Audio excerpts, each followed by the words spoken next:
Ameni mpate baraka. Bwana awe nanyi.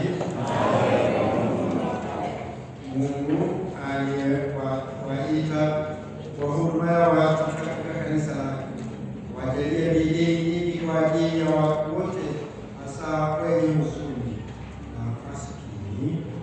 Amina. Mungu aliyowapa mwenyewe kazi ya kuhubiri Injili ya Kristo awasaidie hii kwa kuishi kufuata na neno lake, mpate kuwa mashahidi wakonyofu na wenye matumaini.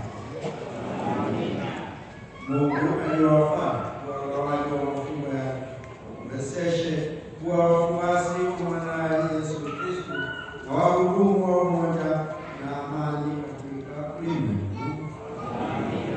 Na nyote mliokusanyika hapa awabariki Mungu Mwenyezi, Baba, Mwana na Roho Mtakatifu.